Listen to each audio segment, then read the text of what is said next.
Hello everybody!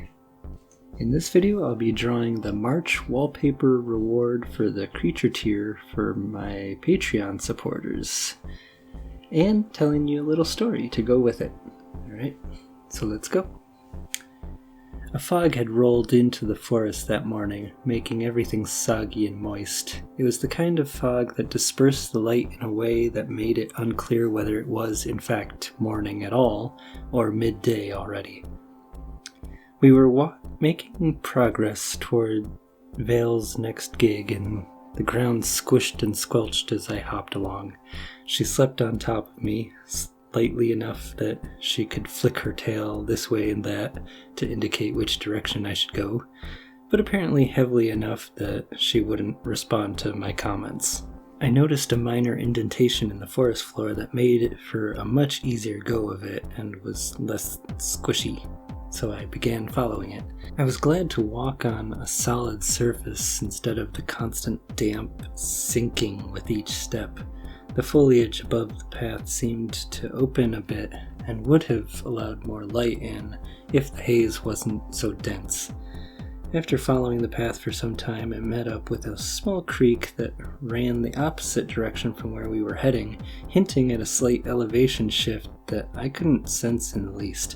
As I strolled along, I noticed the critters going about their lives in the gentle stream.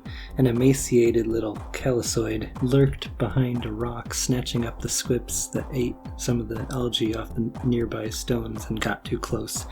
The odd part was that the calicoid didn't even eat the squips. It was just grabbing them with its claws and tried to toss them out of the water.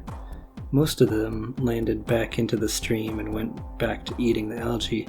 Calicoids eat algae just like the squips, but this one was so busy trying to defend its territory that it was clearly not eating enough and was losing its strength by doing so. Vil used her tail to swat my eye several times to get me to start moving again.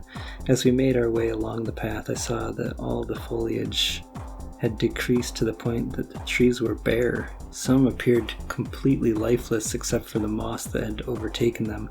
At this point, I began wondering what time of day it was, since we had been traveling for so long and the light had been consistently hazy the whole time. I hopped over a small hill of soil that had been forced up by the massive roots of the dead trees when I saw it. A hut of sorts.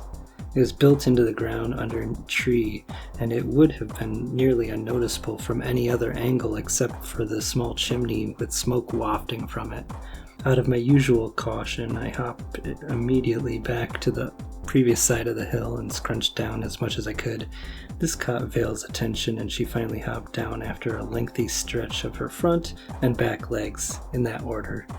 She never exhibits much of the same wariness that I do, so she just strolled over and got a good look at the structure. I yelled for her to get back over on my side of the hill and hide, but she shrugged and wandered a bit closer. That's when the door creaked open. I couldn't quite see exactly what happened, but I heard a raspy, muffled voice say, "Ah, Kitty, come, little one, you must be hungry." There was a moment of silence, then some shuffling. I peeked over the hill to see a cloaked figure wearing a mask made of sticks and bark, crouched and stepping nearer to Vale. Just then I smelled a peculiarly strong aroma of roasted meat.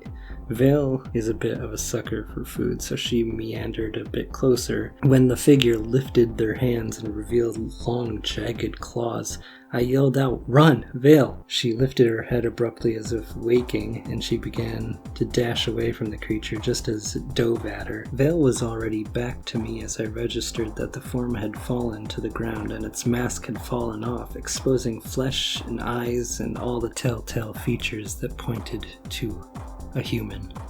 We fled, and later, Vale caught something to eat. So that's all for this time. Thanks for watching, and I'll see you next time. Bye.